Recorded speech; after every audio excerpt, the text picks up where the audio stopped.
Okay, our lesson for tonight, we're done with the cross, and so subong we'll look at the resurrection of Jesus.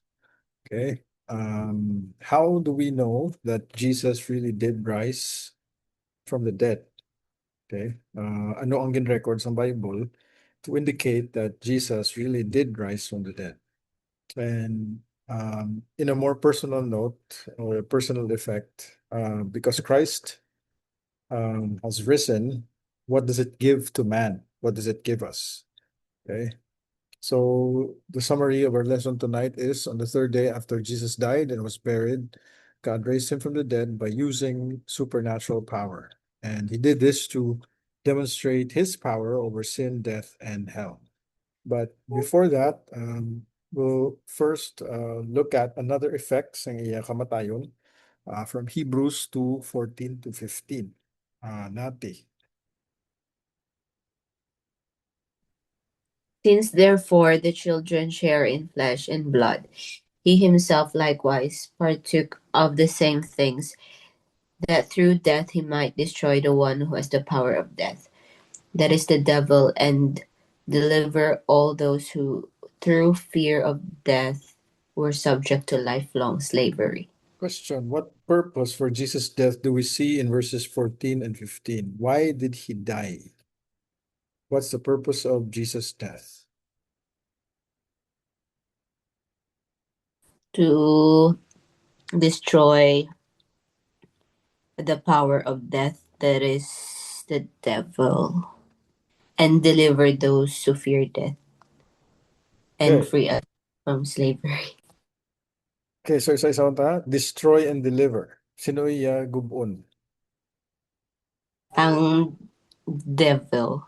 Okay. What's with the devil na kinahanglan destroy? He has the power of death, pastor. How? How does the devil have the power over death? Mm, okay, we're gonna be, Siya ang decide kung sino mapatay or mabuhi? Is that what it means? hindi man, kay, di ba kay ang, the penalty of sin is death. So, mapatay kita. So what does it have to do with Satan? Why does he have the power of death? Uh, What gives him we're, the power of death? di ko sure, pastor. Okay. Ambot. Sa Thai, may concept sila nga yomabaan.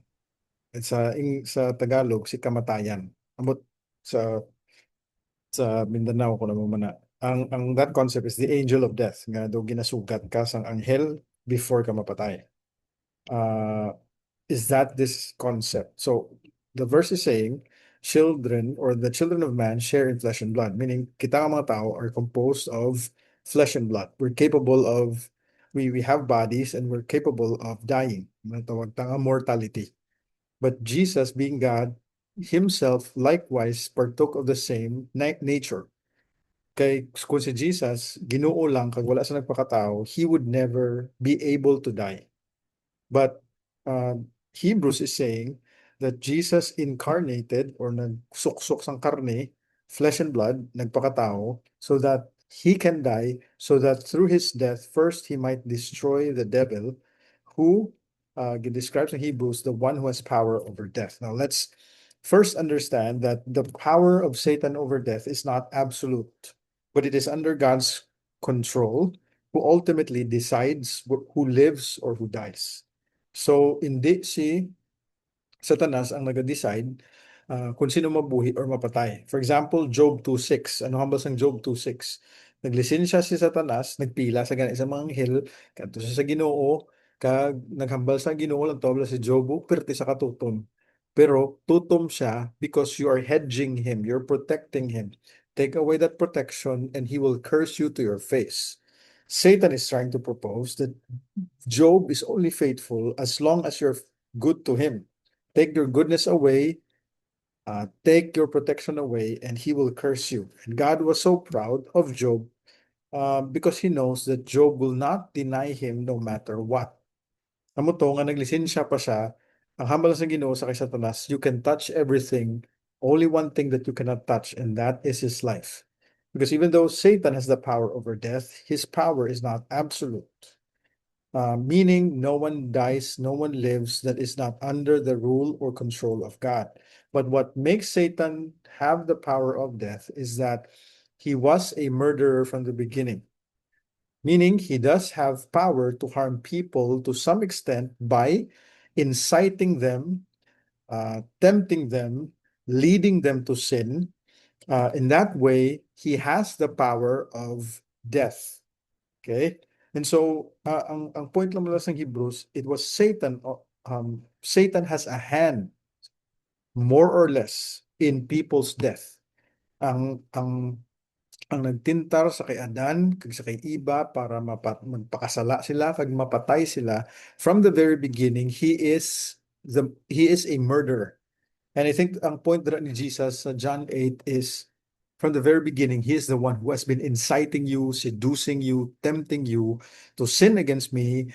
And in that way, when you sin against me, you die. So Satan has the power of death that way. But Jesus died so that ang ini nga component ni Satanas, ang ini nga abilidad, ang ini nga alas, ang ini nga ginagamit against sa mga tao can no longer have power over us, can no longer have hold over us. Okay? So how does it destroy? Because Jesus' death, by cleansing his believers and followers of sin, destroys the grip of the devil and gives hope and deliverance to those who were in slavery to the fear of death. So doble ganing effect sang iya kamatayon. It destroys and delivers. Ginaguba niya ang pwede mahimo ni Satanas, and it also saves people from the fear of death. Now, normally, bisan sino pa mangkuton mo, all of us fear death, whether it's Christians or non-Christians. There's something about death that is fearful. Amo na ang verse mismo, the very popular verse nga nahambagla, though I walk through the valley of the shadow of death. Nga mo na ang pang poetic nga pang describe ni David sang experience mo nga before ka mapatay or in a dangerous place, because death is dark. Death is fearsome. Death is something that you don't wish to happen to you. Bisan sino pa. I do believe bisan ano ka pa kaisog, kung tutukan ka sang baril or sang pusil sa imuulo, tanan mahurog, tanan makulbaan. And I think may isa ko ka-friend nga do ka ano siya bla, kaagi friend ko sa seminary, kaagi sa druga, kaagi sa inaway, kag sa iabaga may mga scars pa na akong tapunglay, nabunan sa. And yet, may natabo to sa amon nga dorm nga ang guard na mo nagsaka sa babaw, gintayaan sa sampusil, gakurog sa gyapon. Bisan kabalo ko ini kong amigo, perti ka isog, perti ka maskulado, pero kung sinuya tayaan sang pusil, would fear because that's our normal, natural reaction to death. But Hebrews is saying that through the death of Christ, he destroys the devil who has the power over death, and he also saves us who have the life, who are subject to a lifelong slavery. Nga lang bilog mo nga kabuhi na kulbaan ka mapatay. And so, through the death of Christ, he also delivers us from that fear. Meaning, if you are in Christ, your fear of death is gone. Okay? That's the first effect of, or those are the effects and the purposes of his death. Isa lang naka-aspect. Kung ma-notice nyo, it saves us from sin, it gives us hope, but this is also two of the aspects ng iyang kamatayon to tell us nga ang iyang kamatayon is so multidimensional that it affect us in many areas. Okay, it destroys our enemy, it saves us from the fear of death. Okay, next we'll look for evidences that Jesus was no longer in the tomb. Okay, Luke 24:1, AJ. But on the first day of the week, at early dawn, they went to the tomb, taking the spices they had prepared. Okay, what's the first day, what day is the first day of the week? Monday, Sunday. Monday kung ano ta, kung manotice nyo sa mga kalendaryo ta, usually Monday ang first day. Maslingta first day sang work ang Monday. But Mm. according sa Jewish, amo na gani ang seventh day is Sabado. Amo na Mm. Seventh Day Adventist sa Sabado sila simba kay amo na ila last day. So it Mm. would make the first day of the week Sunday. Mm. Early dawn, meaning aga pa, nga duga agaw pang kadulom kag ang kasanag, the women went to the tomb taking the spices they had prepared. Why did they prepare spices? Kay si Jesus was buried on a hurry. Mm. And usually, ang mga Hudiyo, kung ilubong nila ang lawas ng isa ka tao, first man sa mga Muslim, nga Right. wala sila giimbalsamar. So they Mm. have to, kinanglan nila iliguan ang lawas. And I think ang mga Buddhist may ang mga ceremony, apsop, nga daw ginaliguan nila. And para mabatuan ang decomposition, Mm. they have to bring spices. So ang mga babae were there of course Friday ginlubong si Jesus Sabado, Sabbath, meaning hindi sila katrabaho, so they have to wait for Sunday. Okay, so all four Mm. gospels agree that the resurrection took place on a Sunday. But the question is, sa kay AJ, if you count it, kung napatay si Jesus around 3 p.m. sang Friday, paano nagtatlo ka adlaw? Mm. Gin-count na dayon nila Pastor Day 1 ang pagkapatay. How did it come up nga tatlo ka adlaw? After 3 days. Di na naghalin ang 3 days. So gin-count na nila ang Friday as day 1 o Kay managuro. kung ikaw mag-isip, Biyernes sa sang alas 3 na patay, pila lang tani ka adlaw kung nabanhaw na sa Domingo. Mm. Kung ikaw mag-isip, pila ka adlaw. Duwa lang Pastor. Kay nagusugod ka isip sa Sabado. Sabado. Mm. I-include mong Domingo sa ikaduha ka adlaw. Mm. Okay, so Sabado, Domingo, duwa. Galing ang hambal tangin nagligad ang adlaw sa mga Hudiyo gatapos 6 p.m. on that day. Mm. So kung 3 p.m. na patay si Jesus, pag 6 p.m. sang Biyernes, Sabado Count na. wala dahil. Mm. So patay Okay. sa Biyernes, 3 p.m. Pagka Sabado sang alas 6, second day na. Day na. Sang aga, early morning sang first day of the week, that would make it the third day. So technically Okay? the third na siya. Technically, kung Jewish nga pag-isip sang oras. Mm. So there's not, hindi to ya paglinlang, galing, Mm. lain lang ya itong pag-isip sa mga inadlaw. Mm. Okay? Verse 2, AJ. And they found that the stone rolled away from the tomb. But when they went in, they did not find the body of the Lord Jesus. I think the other gospelers would say nga ang mga babae gapalibog kung sino ang matulod sang bato. Mm. Tungod kay kung makita nyo nga bato, Jesus was buried in a tomb. Mm. Meaning, isulod ka lang sa kuiba or dira ka ilubong sa kuiba kung ina nga kuiba, kung manggaranon ka. Kay Ano? ang manggaranon lang ang maka-afford sang kuiba. And so for Lazarus to be buried in a tomb, Lazarus had money. Mm. Okay? Ini nga tomb, ang tag-iya sini, actually ang malilan brand new ni, wala pa ni kaagi gamit, si Joseph of Arimathea, galing para to protect the tomb from elements and from wild animals para kaunon ang lawas, they have to seal the tomb with a stone.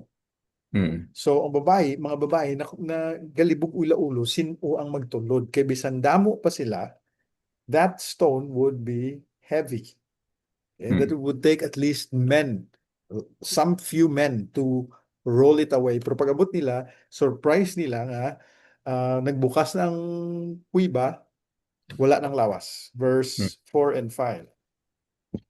While they were perplexed about this, behold, two men stood by them in dazzling apparel.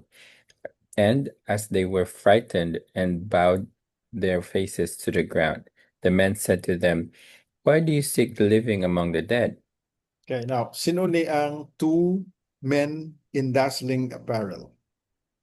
I think angels. Okay. Now, ang lingwahe ni Luke is clear. Kalibog pa ilaulo. Ang mga words ang perplexed. Mm. To make sense of it, amo na nga may nagkadto kag nag-explain sa ila. In dazzling apparel, it's an indirect way of saying you get the hint, pero do wala lang lagi nambal klaro or diretso ni Luke nga anghel ni. But you know that they're angels because the effect is what? They were frightened and bowed their faces to the ground. Mm. Wala pa kaagi nakakita sa anghel ka nagsabi, uy, kanami ka angel. Every time makakita ang tao sa Biblia sa anghel, all of them are frightened. Mm. Okay? And yet, the men said to them, why do you seek the living among the dead? What does that Mm. statement mean? Kung ilungguhon mo na, or if you can say it in your own words, ano diri ginahambal sa mga anghel sa mga babae? Nga ginapangita nyo ang buhi. Nga ginapangita nyo ang buhi sa patay. Do kadalming ano no, do kadalming statement. But if you can simplify it, what are they saying with regards to Christ? Ginapangita nyo ang buhi nga hindi patay nga managarawstar. So who is this living? Ang Ginoo si Jesus. Okay. So ang ginahambal sa mga anghel, lugar ni sa mga patay. Mhm. You come to the tomb, this is the dead. This is the Mm. place among the dead. But why do you seek the living? Meaning, buhi si Jesus, hindi sa patay. That's, Mm. I think, the direct translation of this statement. And so, for the women, the empty tomb was at first perplexing. Kalilibog. Pero para kay Luke, sa iyang mga readers, it is proof that the empty tomb tells us Jesus resurrected and confirms the claims that Jesus is the Son of God, and it is true. Okay. Verse 6 and 7. Richie. 24:6-7. He is not here, but has risen. Remember how he told you while he was still in Galilee that the Son of Man must be delivered into the hands of sinful men and be crucified and on the third day rise. Okay, so do ka klaro mo lang ang statement bala nga una kung hindi nyo gini magets nga ginapangita yung buhi sa mga minatay. So klaro hunta, he's not here. The one you're looking for, why di nabanhaw na to sa. And I want to remind you, hindi ni first time yung ginhambal niya sa inyo, as far as the gospel is recorded, at least there are 3 instances, separate occasions, Jesus told them that he himself will be crucified in the hands of the sinful men, delivered, meaning dakpunsa, he will be crucified, and on the third day rise. Galing, I think ang mga commentators would say that if kita nakabalo sa istorya mo, wala sang Semana Santa nga way takakita sang taltal or wala kisang una kunara ta sa balay sa Semana Santa wala ta klase, wala ta obra. Di bilog nga semana ang magwa mo lang da ang Seventh Heaven or mga drama kag isa na da ang passion nga ang programa sa TV whether ABS-CBN or GMA siyempre ipagwa dra ang crucifixion story, and we know the story from the beginning. Pero kung ikaw mismo ang disciple ni Jesus, experiencing that for the first time, commentators would agree that grief has overtaken them. Nga bisan kabalo pa sila nga si Jesus naghambal sa ila, I will be delivered, I will be crucified, and on the third day I will rise. Do wala lang tuguro nag-register sa ila ulo. Ito so wala lang to sa ila.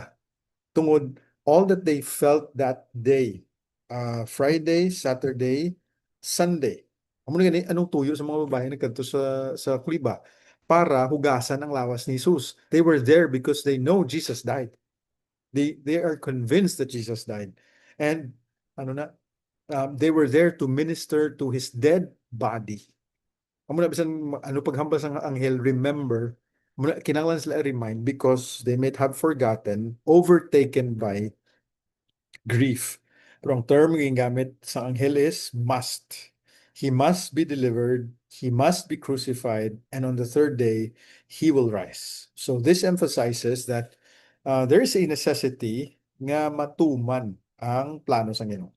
And part of God's plan is his betrayal, his death, and his resurrection. So 3 events is a must. Traidoran sa, ilansang siya, kag mabanhaw siya after 3 days. Verse 8 and 9. Richie.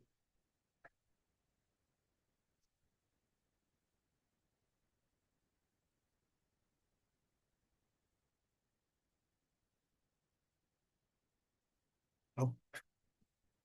Wala to sound up. Parang kasi. Ay, sir. Okay. And they remembered his words, and returning from the tomb, they told all these things to the 11 and to all the rest. Okay, so sakto man lang na with this reminder na dunduman naman lang nila. And so, coming from the tomb, kaya wala naman sila himuon, hindi naman to nila hugasan ng lawas, kaya wala naman to si Jesus.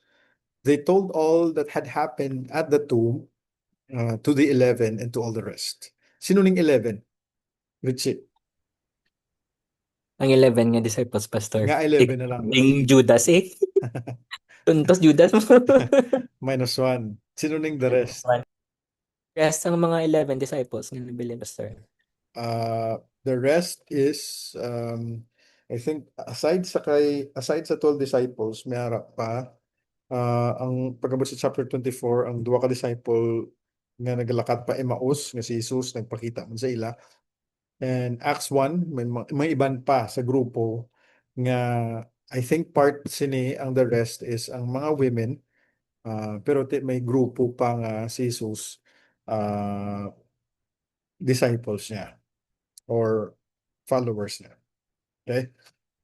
Verse 10 and 11. So anong effect kay ginsugid nila? Richie. Basa, Pastor. Yeah. Now it was Mary Magdalene and Joanna and Mary, the mother of James, and the other women with them who told these things to the apostles. But these words seemed to them an idle tale, and they did not believe them. Okay, at least pila na dire ka babae as far as you can see sa verse 10 and 11. Tatlo sila, Pastor. Si Mary Magdalene, si Joanna, kag si Mary, mother of James. Okay, there's at least 3 nga gingalanan, and there are also other women. Other women. So kung other women, kay kung other woman lang tani 4. Pero other women, at least 2. Kaya nagplural na mo. So may at least 2 pa nga wala ngalan, plus 3 nga may ngalan, at least 5. Okay, so bisan ano sila kadamo, they went there to the tomb to wash the body of Jesus, but these words seem to the apostles to be an idle tale. Ano na sa Ilonggo? So, hindi siya mapatihan ng istorya eh. Madyan mo na banhaw ng isa katao do ka unusual para sa ila. Okay, chismis. Ano naman na ginachismisan yun na ang mga babae. And to think, sa aga ko lang yung tudlo, in those days, women are not taken to be credible witnesses. Weird, Jesus. Nga, he would allow women to be the first witnesses to his resurrection. Weird man in a way ang Ginoo that shepherds are the first visitors sa iya pagka tao. Ito ko weird siya pero may nga bisan ang bilog to nga Bethlehem naglibog nga mga shepherds gambal ni nga natawo ang Messiah. And so now his disciples would not even believe kay ang gingamit niya mga babae. And so to verify verse 12, si Peter, para to see for himself, he actually saw the empty tomb, the linen cloths by themselves, went home marveling. Again perplex ang mga babae. Again now, marvel. Now normally, ang word nga marvel can be associated with unbelief, but usually it also involves a positive response. Like in this instance, possibly gasamo bla. Ito hindi sila magpati, gusto niya i-verify. It could be a marvel in a bad way or in a good way. Okay, so what are the evidences that Jesus was no longer in the tomb? First, the stone was rolled away. The tomb was empty. 2 angels. Kiti kung wala to duwa ka anghel. there's a lot of possibilities. Ngati, kung sa record pa ganit ni Matthew, sa Matthew 27, ang mga Hudiyo, kinahuyan sila nga nabanhaw si Jesus. They're trying to come up with a lie. Ginbayaran to nila ang mga soldado, ginsuhulan to tell them nga ispanugid nyo nga ginkawat nila ang lawas ni Jesus. Okay? But these two angels explained and made sense to the women what had happened. Okay? The linen cloths or the linen clothes nga amo na ginagamit para iputos sa lawas ni Jesus, like what they did to Lazarus, ato lang to, just lying there. And there are enough testimony, amo na nga para si Luke, a historian, needs to name the witnesses. Pila ni? Amo na ang verse nga where two or three are gathered. Ano na? Where two or three witnesses testify to a truth. Mary, Joanna, Mary the mother of James, and other women. There are at least 5 mouths, 5 sets of eyes saw the empty tomb. Okay? And so there were enough witnesses and enough testimony that the tomb was empty, saying or testifying to the fact that Jesus was risen from the dead. Kaya kung butang ta sakto man gid ang gina-claim sa mga Hudiyo kay tinahoy ano sila nga ano ni nga ginkawat sa mga disipulo ni Jesus ang iya nga bangkay para pagwaon nga nabanhaw gid man siya. For our information, actually ginpagwardyahan to sa mga Hudiyo ang tomb. Okay? And the temple guards nga dispatch nila to guard the tomb. Normally sa mga picture ta sa Sunday school, I grew up seeing 2 guards. Kaya nga do gabantay kita sa pinakadamo sila 4. Kaya nga mabantay sa tubangan kuno kay ginabantayan nilang lawas ni Jesus para hindi kawaton.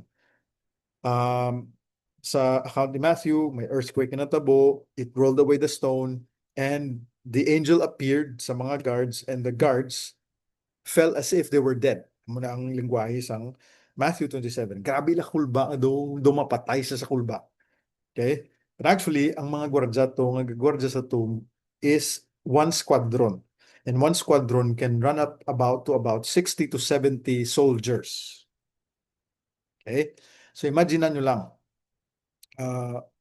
mangkutong ko si Richie kung nadumduman niya. Pag dakop kay Jesus sa Garden of Gethsemane, nga ginhalukan sa ni Judas, ano ang reaksyon sa mga 12 disciples? Did they stay and fought for Jesus or nagpalagyo sila tana after sa tunga event?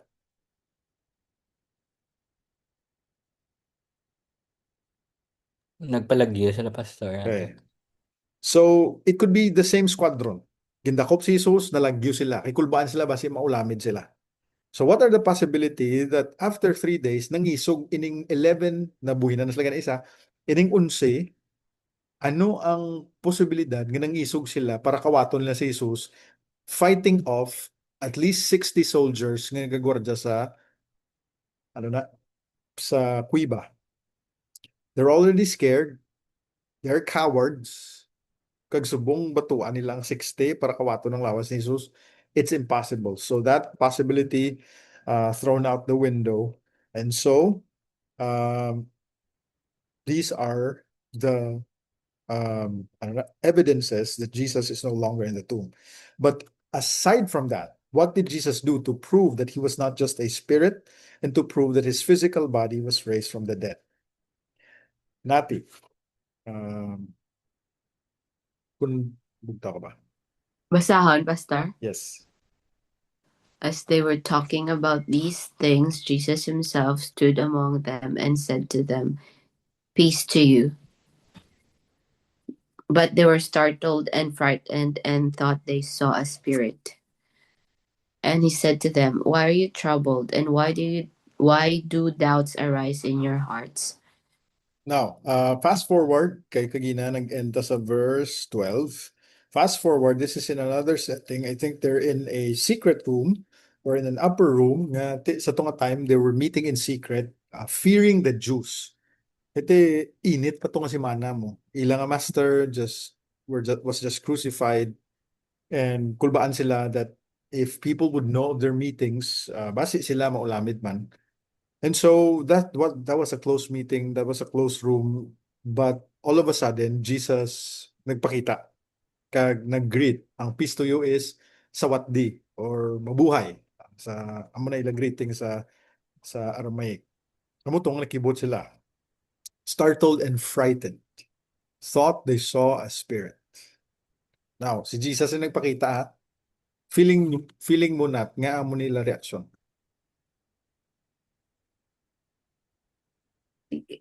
Balaan nila nga na patay siya pastor. Wala sila nag-expect. Okay. Now, anghel lang to nakita sa mga babae. No one actually saw the body. Tama? Though lain man niya testimony sa anghel, and it's another thing kung siya mismo magpakita. I think this is not the first time nga ginamon sila ni Jesus. Kung nadumduman nyo, Jesus walked on water. Sang alas 3 ang kaagahon. Dulum-dulum to nga lake, alas 3 ang kaagahon. So kung ano man nga tripping ni Jesus, nag-apas sa ilang, nagabugsay-bugsay, gisa sa ilang nga baruto, nag-apas siya, naglakat sa tubig. Abi nila, aswang man to si Jesus. Nagpakita, ano ka, aparisyon, nagpakita ka. So this is not the first time, and they thought that base lang niya gina-haunt sila sang ghost ni Jesus. And so Jesus has to say to them, why are you troubled and why do doubts arise in your heart? So kabalo si Jesus that this is not just pure fear, but may halo nga doubt. Okay? So their doubts at least include some confusion about the actual physical reality of his resurrected body, and they might have continuing questions about the reality of resurrection itself. Now, it's not their first time na makita si Jesus may ginbanhaw. Ang anak ni ang anak sang isa to katawo nga babayi, Jairus' daughter, ginbanhaw niya. May isa pa gito ka anak sang balo nga babayi, ginbanhaw niya man. Si Lazarus, I think there are at least 3 instances Jesus raised someone, pero Jesus na niya. Amo na daw bilibog pa ilaulo. But Jesus will prove that it is really he who has risen from the dead by appealing to their sight, hearing, and touch. Okay? AJ. In my hands and my feet, that it is I myself. Touch me in the see. Okay, so what's the Ba't tayo challenge? basta? Yes. Yeah. What's the challenge in verse 39? Hindi sila magpati nga nabanhaw ang Ginoo. Hindi sila magtuo. So malay kapabla kamot kag tiil kay ako ni the real me. Hindi ko ghost, hindi ko invisible. Okay, now I think si Jesus is kiti may mga sanggamay kami kung magsulod kami sa mga store lang may mga mabuka. Pero ako kiti accident prone mo daan pero may ginambal mama lantaw lang ha hindi ka maghikap kay Tandog. mamalairan today. Okay, so the challenge is see me. Lantawa. My hands and my feet especially see my scars. Nga hands and feet kay may agi sang may agi sang lansang. But touch me also. Kaya ang rason ni Jesus, a spirit does not have flesh and bones as you see that I have. So we can assume from this statement that at least the resurrected body of Jesus does have flesh and bones. Okay? Or in other words, Jesus is not a disembodied spirit. Ano nang disembodied spirit sa Ilonggo? AJ, kay English major ka man. Disembodied spirit.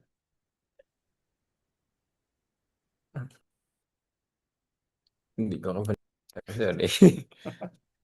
Spirit nga Ah, kaya Lawas. ang embodied may lawas nga espiritu. Mm. Okay? And so amo to gani ang mga mga demonyo bala nag-ayo kay Jesus halin sa tawo gin-cast out sila nag-ayo sa kay Jesus isaylo lang ang bibi sa baboy. Okay? So those evil spirits, unclean spirits embodied the pigs. Okay? But Jesus not being a disembodied spirit, meaning hindi saya espiritu lang or galutaw-lutaw lang ng espiritu, but he actually has a body. Now, the risen Christ and Jesus of Nazareth are one and the same person, though the resurrected body of the risen Christ is gloriously different from his pre-resurrection body. Now that his body is fully healed and strong, not subject to death and decay of the flesh. Now, ang mga theologian, kag mga commentators gapati that there could be a clear difference sa lawas ni Jesus sang gin-resurrect na siya kaysa sa iya nga incarnate body. To the point nga iban gani ka speculate nga basi amo na nga dugayan sa nakilala sa mga disciples tungod kay there is a difference gidya kay na nabanhaw na sa mo. So it's fully healed. It's strong. Hindi na mapatay, hindi na mag-decay. Only the difference is may bilin sa gyapon nga scar. Okay? Amo lang na. So now, when he had said this, he showed them his hands and feet, and while they still disbelieved for joy and were marveling. Weird, no? How would you describe that emotion, AJ? Still disbelieve for joy and were marveling. Try na bilungwa. Kung sa ako, Pastor, do ka nag-mix ng emotions, so mula do ka roller coaster of emotions. Do ano ka bala, mahibi, malipay, matutanan na, mix up na, do halo-halo na tayo emotion. Okay. So nalipay sila kay ti nabanhaw si Jesus, libog pa ila ulo, pero do hindi pa sila magpati. Muna, still disbelieve for joy and were marveling. Ang ilaguro nga utok do what? Daka Feeling ko guro iban sila nga pablang do gani ka urungan guro no? Amo na nagamal si Jesus may kalanon kamudi. And so Jesus proves the kung ano man paano magbasa, meaning ang nature sang iya lawas may unod, corporeal, or kung ano man pagbasa sina. His resurrected body has a composition capable of eating, allowed to be touched, kay ang disembodied spirits cannot eat or be touched. And I think sang last week lang may nakita ko nga reels or reel nga may isa ka turista sa either Phuket or sa Pattaya nga Russian. Nadakpan sa sang CCTV nga nangawat sang pagkaon sa Spirit House. Mood ko nakita nito. Oo, Pastor. Kita ko to. Sa dinto sa Phuket to or Pattaya. Buto ba na balita? To ba mo? Galing pag abot niya sa piyak nga balay, way na sa may nakita nga kalanon or pag nga or drinks kay ambal to sang do pabalang pa to ginambal ni basi naunahan na sa sang mga espiritu or sang mga sapat. Okay? Now, I find it weird kag ti ina pagpatib la ang mga insekta ga offer sila ano na pato, manok, ulo sang baboy. Ang mga establishments ga offer gina actually ano na mga drinks kung kauman kay nga store ga offer gina sila isa ka bowl nga rice kag may manok. Ang kapihan nga ginatambayan ko sa university ga-offer man na sa ano na ng sa kilid lang butangan na din insenso ga-offer man sa kape guruti iya ano na iya local spirit laga inom kape ti gina-offeran naman kape, but it doesn't make sense that they would offer these things to spirits because these embodied spirits cannot eat or be touched. Amo na nga ang challenge ni Jesus sa ila pakan ako. Okay, so they gave him a piece of broiled fish, and he actually took it and ate it before them to prove to them hindi kinakugutom si Jesus, but to prove to them that I'm not a spirit. You can touch me, you can see my scars. I am eating before you to prove my corporeal nature, that I can eat, I can touch, or I can be touched. Okay. And so, verse 44, Richie.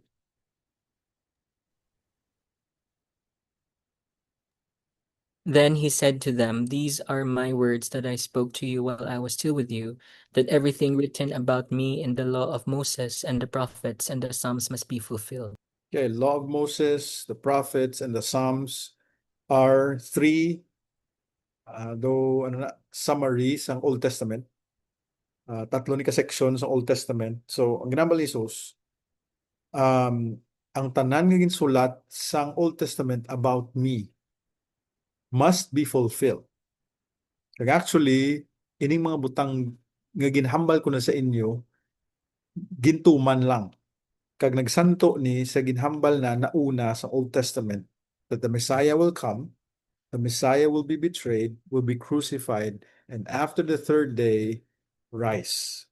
And for me to prove that I actually resurrected, I came, I appeared before you, and I proved to you that I am an embodied person. Okay? And so he ended by opening their minds to understand the scriptures and said to them, "Thus it is written that the Christ should suffer and on the third day rise from the dead." And so, do gusto niya bala ipakita nga ang iya resurrection is not something actually new. It's not a new phenomenon, but actually it was already written.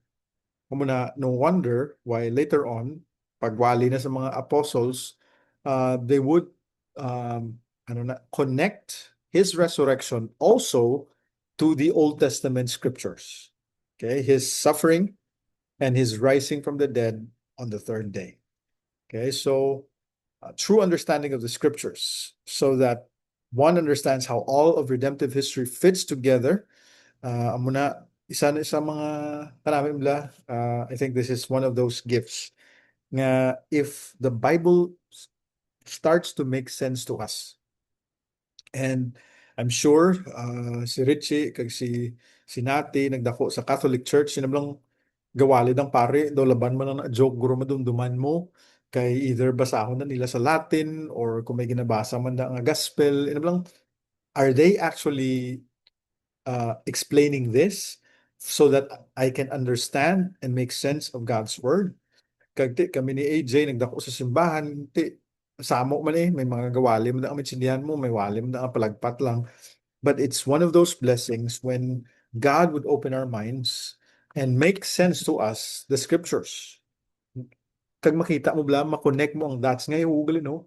From Genesis up to Revelation, it points to redemptive history. It points to the Messiah and the reason why he came and the reason why he died and the reason why he rose from the dead. So what did Jesus do to prove that he was not just spirit and to prove that his physical body was raised from the dead? Jesus challenged them to look at him, touch him, then he ate food with them, of which spirits cannot do. And so as we end tonight, what can we have because God raised Jesus from the dead?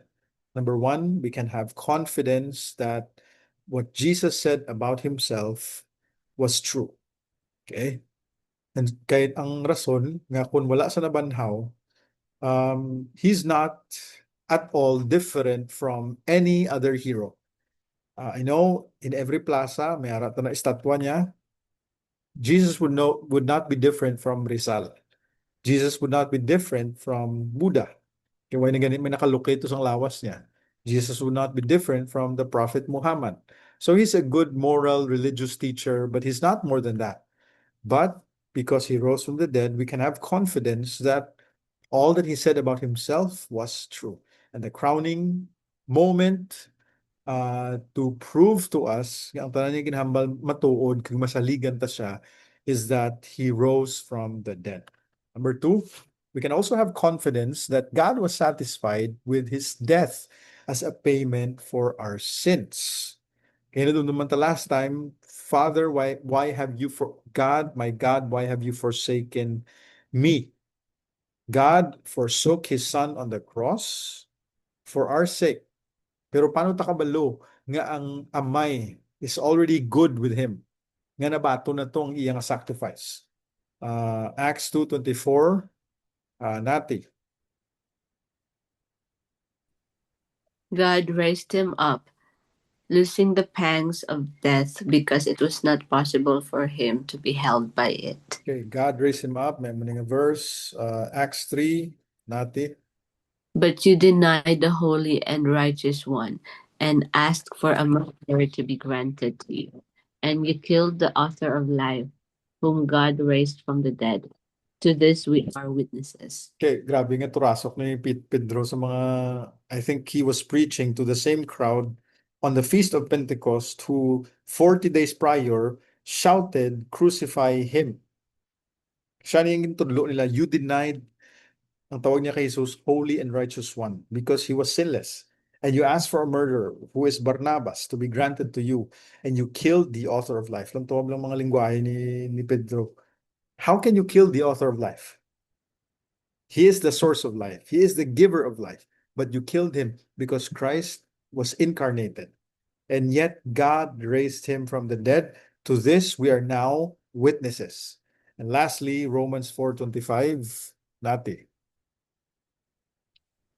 Who was delivered up for our trespasses and raised for our justification. Okay, so both things are true.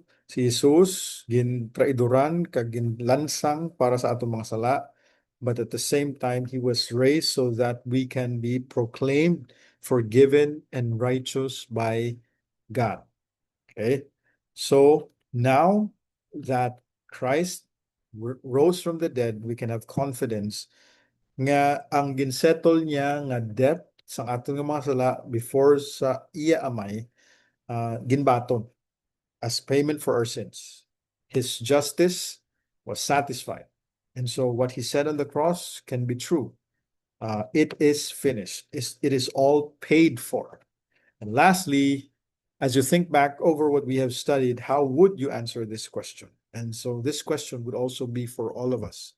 Sino gid man si Jesus? May isa ka literary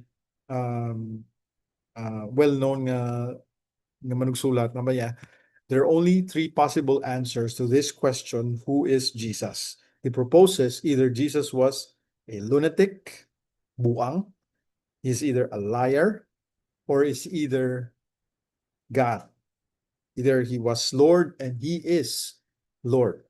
Now, first, if Jesus claims to be God and in fact he is not, dapat buang isa.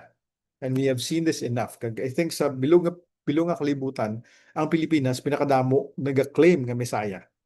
Okay, or ang Pilipinas ang may pinakadamo followers sang isa ka tawo nga nag-claim nga Messiah siya.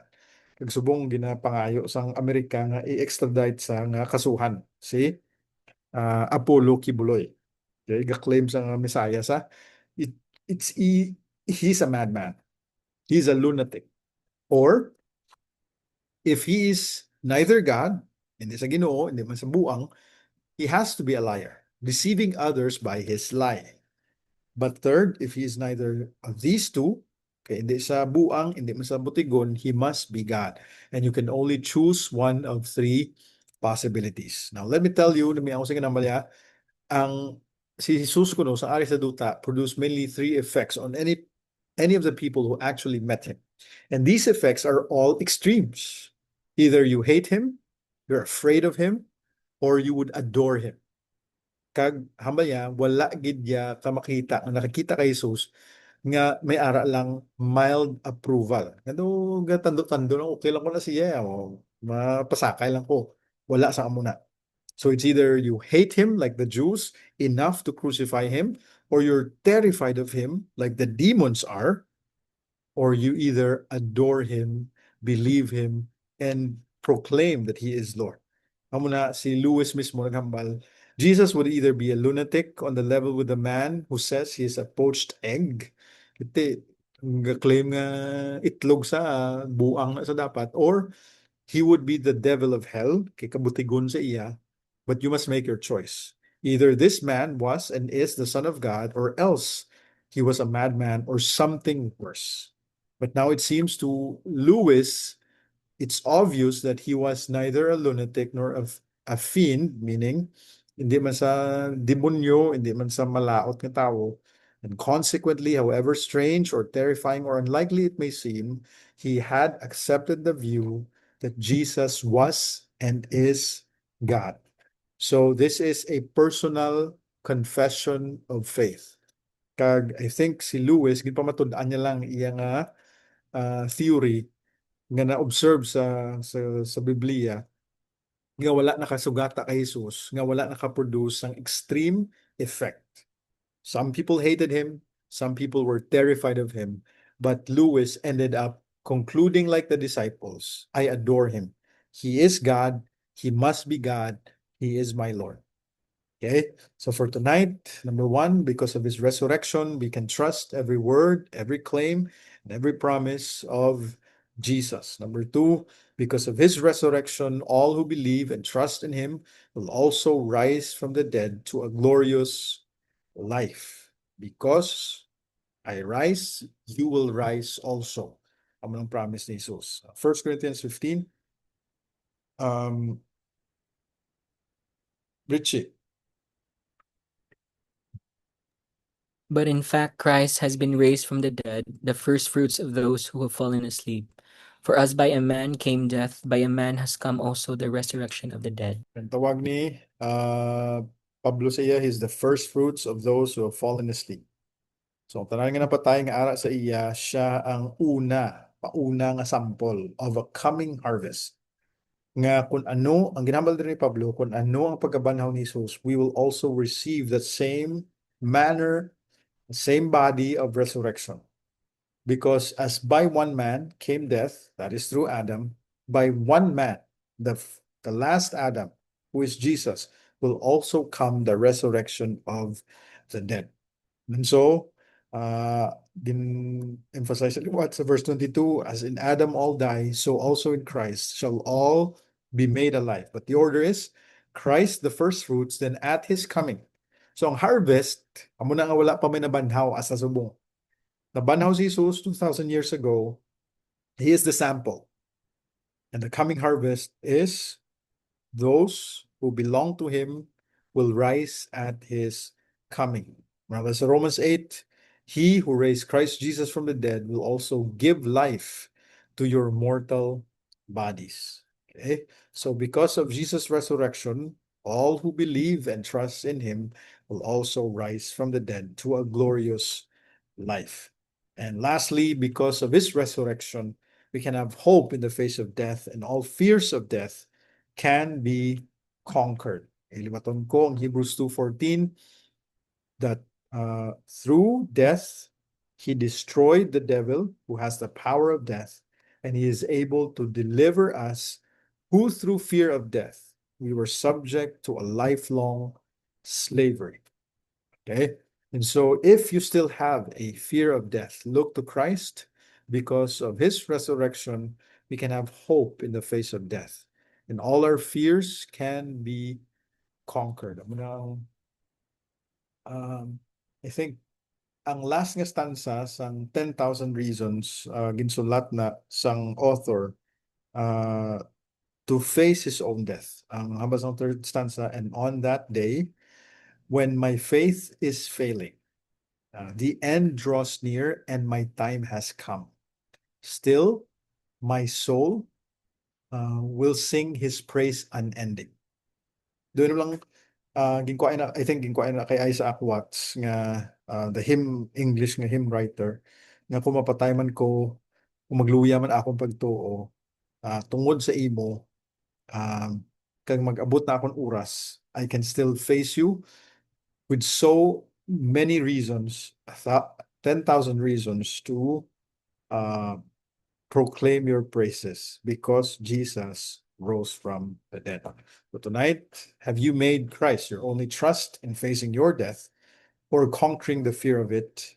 And have you made Christ your only hope for the resurrection life? Okay. Any questions or clarification?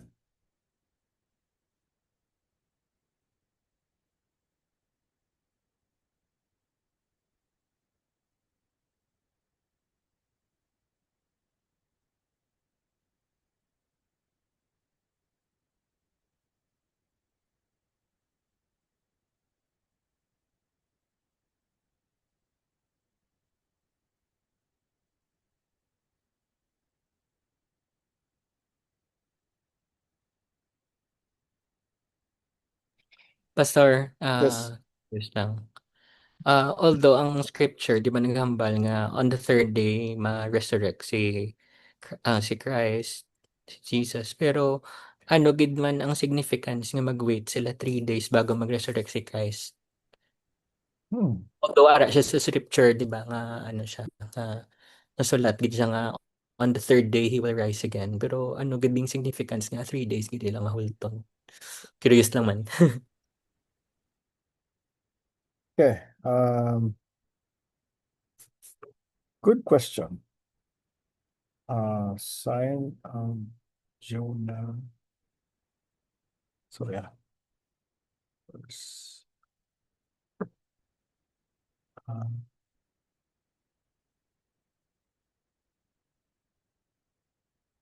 um, pwede mo basahon Matthew 12:28, 12:38 to 40. Pastor. Matthew 12:38 to 40.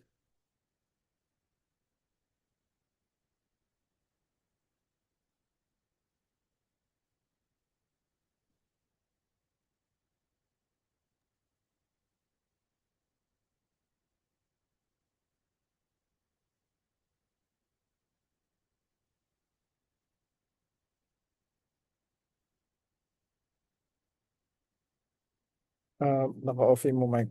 Matthew 12:38 to 40. Matthew 12:38 to 40. And whoever does not take his cross and follow me is not worthy of me. Whoever finds his life will lose it, and whoever loses his wait life for lang. his sake. Sakto na. Look at that. Ay, 12:38 to 40. sorry, Pastor. Chapter 11. Sorry. 28 to 40, Pastor, no? 28 to 40 or 38? 38 to 40. 12, Okay. 38 to 40. Then some of the scribes and Pharisees answered him, saying, Teacher, we wish to see a sign from you. But he answered them, An evil and adulterous generation seek for a sign, but no sign will be given to it except the sign of the prophet Jonah.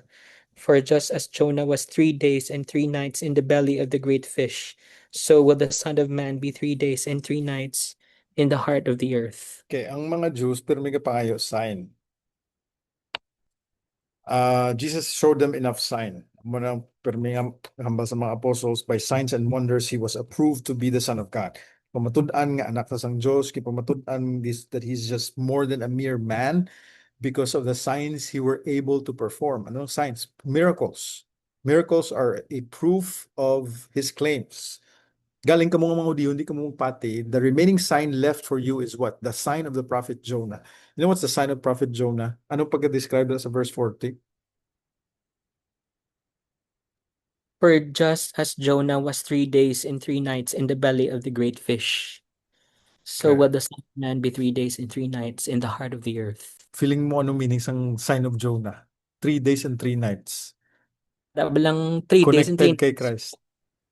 Ang sigurong connection, Pastor, nga 3 days and 3 nights siya gani nga sa sulod sang belly sang fish nga wala siya na ano or natunaw ano pa yan ng Ginoo amo na milagro Okay. connection. Feeling mo wala sa natunaw sa chance ang isda?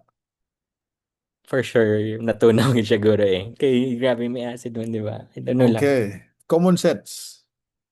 Diba? Kami ni AJ nagdako sa Sunday school. Grabe ara sa chance ang isda. Kag may mga picture pa nagigda para sa chance ang isda. Wala sang tao mahigda sa chance ang isda mabuhi. Mm-mm. So the sign of Jonah is Jonah died in the belly of the fish. And after 3 days, ginluad sang isda. Presumably, he was resurrected from the belly of the fish.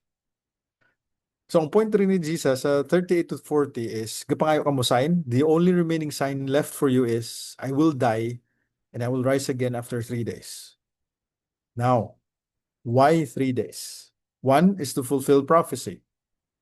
Okay? Prophecy, may pattern na sa kay Jonah, 3 days, 3 nights na banhaw. Pero what's with the three? Areha? It's not a delay, it's not a hesitation, but it held immense theological and historical weight in the biblical narrative. Number one, it's a proof of death. It's a conclusive evidence nga person to nga nag-delay si Jesus kadto kay Lazarus.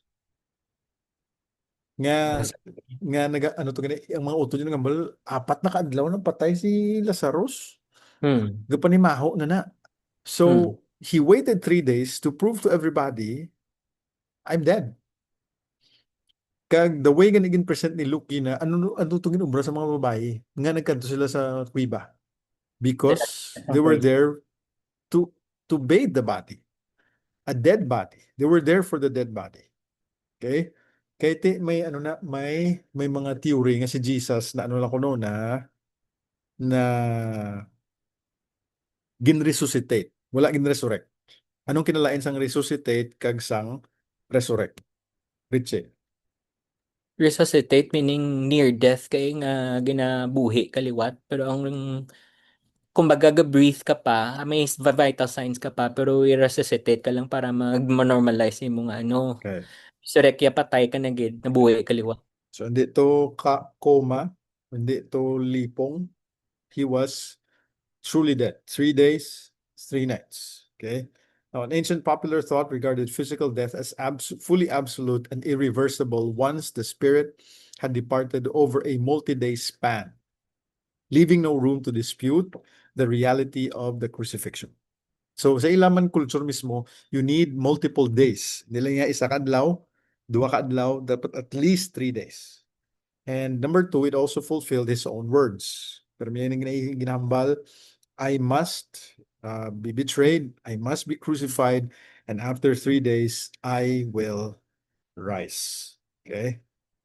And so, may nagambal man gani, the rhythm also echoes the creation account where plant life appeared on the third day, framing the resurrection as the dawn of a renewed creation.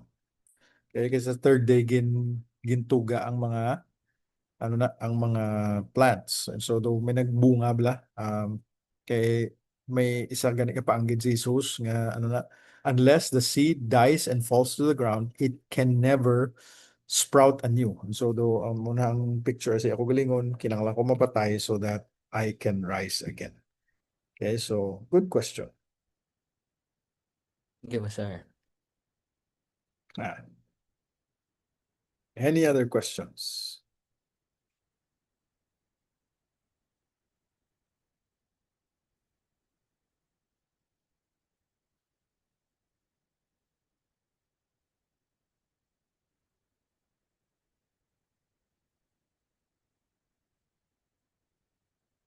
Ako, Pastor, wala na ako pumakot. Yung pumakot na ni Richie.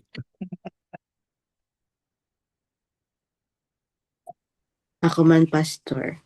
May question Pero- ka or Wala akong question, Pastor, pero subong ko lang na-realize nga tong about kay Jonah nga possibly napatay gud man siya sa sulod sa tiyan. yes?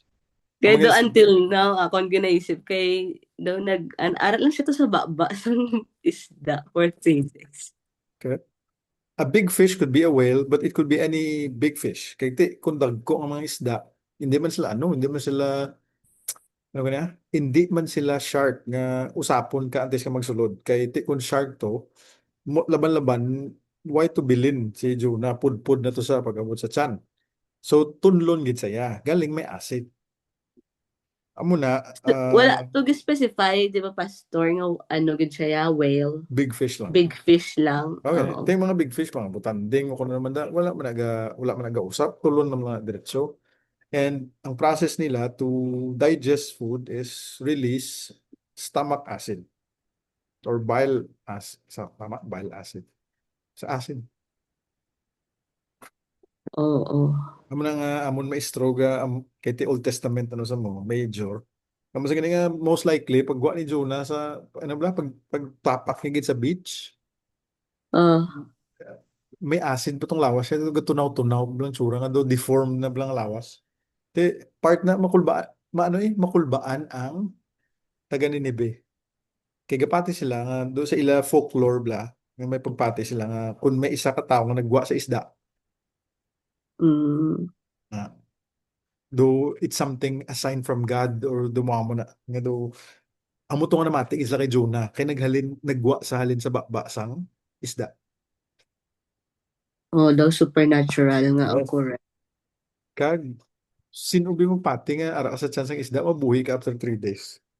So that was something. Amo to nga ang bilog nga syudad nagrepent. Dapat kong gina-share na nga story, pastor, bisan sa bata, gina-debunk. Amo na nga Bible interpretation matters.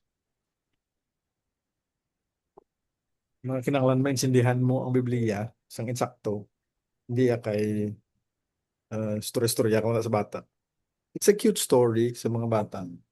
Pero kung maintindihan mo gid ang totoo niya nga significance. Mas na ang ano bala ang impyerno may ulod kuno wala ulod sa impyerno.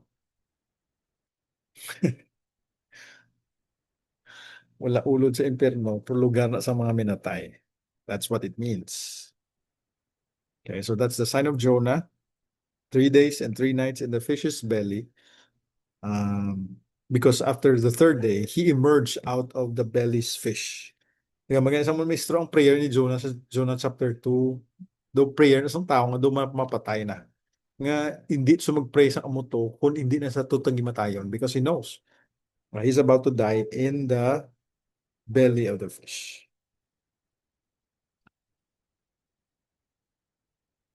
Thank you, pastor. So as you would read the book of Jonah again, kung maka-devotion ka o makapamalandong ka na, at least do ma-change blay mo utok. Kay ginhungod na sa Ginoo para later on makahambal si Jesus, he could invoke that event. That the remaining sign that I have for you Jews is the sign of the prophet Jonah. And Jonah is a type of Christ. In a way nga, Jonah died, but after 3 days, he rose from the dead. That's the sign of the prophet Jonah. The miracle of the prophet Jonah. Okay. Any other questions or clarification?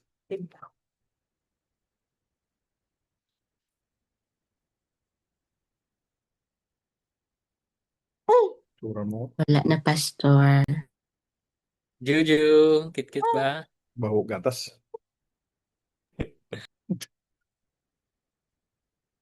How Okay. are you, Juju? How are you, Kuno? So yan sila. I'm fine, thank you. And you? Baho gatas kasama sa baho sa iwi. Nagpa-dentist na si Juju. Yeah, yung tudloan. Buyag. Yung tudloan na Buyag, lang paano mag-toothbrush. Kaghambalon nga hindi pakaunon chocolate kag dulce. No? Nag 1 year old na siya, pastor, na? Wala pa sa November 7 pa. Ay, wala pa. Ano pa lang 9 next month 10 months. Bago lang 9 months sang 7. Grabe ka do ka 10 kilos lang isa. Do ka dako sa lang taon. Ugad. Kung dako lang sa lang taon to naman na. Normal mo.